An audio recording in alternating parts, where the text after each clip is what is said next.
فاسألوا أهل الذكر إن السلام علیکم ورحمۃ اللہ تعالی وبرکاتہ۔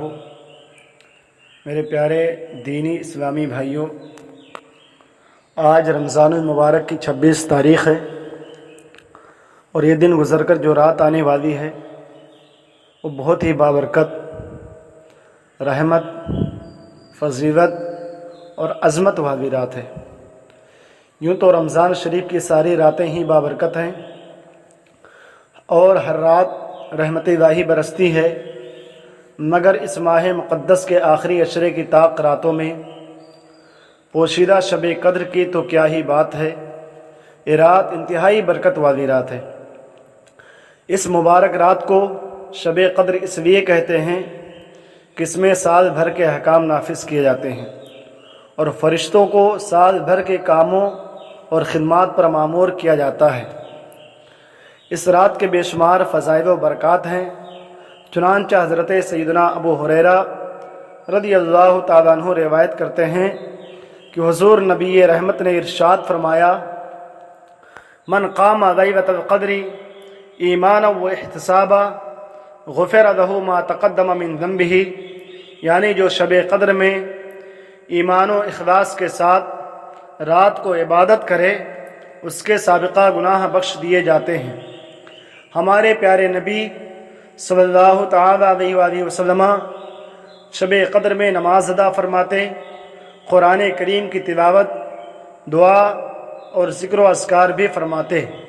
مولائے کائنات امیر المومنین حضرت سیدنا علی مرتضیٰ شیر خدا کرم اللہ تعالی وجہہ الکریم سے روایت ہے، جو شخص رمضان المبارک کی 27ویں شب 2 رکعت نماز اس طرح ادا کرے کہ اس کی ہر رکعت میں سورہ فاتحہ کے بعد سورہ قدر 1 بار اور سورہ اخلاص 100 بار، اور جب نماز سے فارغ ہو جائے تو پھر 100 بار درود پاک پڑھے تو اس شخص کو بے حساب اجر و ثواب حاصل ہوگا۔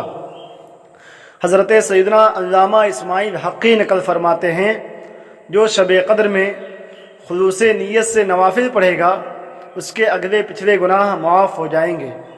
لہٰذا اس رات کو ہرگز غفلت میں نہیں گزارنا چاہیے، کیونکہ جو اس رات رحمت الہی سے محروم ہو گیا تو بہت ہی بدنصیب ہے۔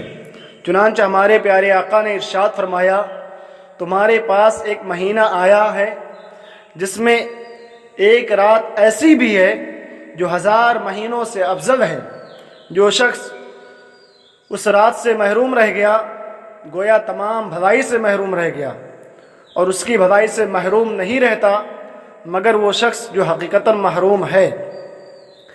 اسی طرح اس رات دعا بھی مانگیں کہ شب قدر میں ایک گھڑی ایسی بھی ہوتی ہے جس میں جو دعا مانگی جائے قبول ہوتی ہے۔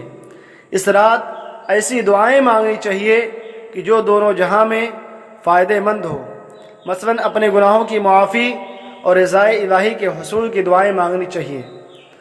اللہ تبارک و تعالیٰ کا لاکھ لاکھ شکر و احسان ہے کہ اس نے ہمیں یہ مقدس عظمت والی رات ایک بار پھر نصیب فرمائی، جو 1000 مہینوں سے زیادہ افضل ہے۔ پس غنیمت جانیے اور تیاری کیجیے۔ یہ رات جاگنے اور اللہ کا ذکر، اپنے پیارے نبی پر درود و سلام پڑھنے، کلمہ شریف کی ورد کی رات ہے، اور خوب تیار رہیے کہ یہی وہ رات ہے جس میں فرشتے ہم سے سلام و مصافحہ کریں گے۔ صرف ظاہری صفائی نہیں بلکہ اپنے دلوں کو بھی پاک و صاف کر دیں۔ اگر ہمارے ماں باپ ہم سے خفا ہیں، ناراض ہیں تو ان سے معافی مانگ لیں۔ اگر ہم پر کسی کا حق ہے تو اس کو ادا کر دیں۔ اگر سود کھاتے ہیں تو اس سے توبہ کر لیں۔ اگر ہم نے اپنے کسی عزت دار ماں اور بہنوں کی عصمت دری کی ہے، آبرو ریزی کی ہے، ان کے ساتھ غلط کام کیا ہے تو سچے دل سے توبہ کرویں اور ان کے اہل خانہ سے معافی مانگ لیں۔ اپنے دلوں میں مسلمانوں کی محبت، الفت اور ان کے لیے اثار و قربانی کا جذبہ پیدا کریں۔ ہر قسم کی کدورت، نفرت، بغض و حسد، کینے کی گندگیوں سے اپنے دل کو پاک و صاف کر دیں۔ یاد رکھیے، آج کی رات حضرت جبریل امین فرشتوں کی جماعت کے ساتھ ہم کو دیکھنے اور ہم سے ملاقات کرنے آ رہے ہیں۔ غرضے کہ اللہ نے یہ رات یعنی شب قدر ہم کو عطا فرما کر ہم پر بہت بڑا احسان کیا ہے۔ یہ رات رونے اور گڑ گڑانے کی رات ہے، رو رو کر اپنے رب کو منا کر بخشش و نجات پانے کی رات ہے۔ یہ رات دعا مانگنے کی رات ہے، کورونا وائرس جیسی مہلک بیماریوں سے نجات پانے کی رات ہے۔ اپنے لیے مانگو اور اپنے مومن بھائیوں کے لیے خوب دعا کرو۔ اس رات میں مومن بندے کی کوئی دعا رد نہیں کی جاتی ہے۔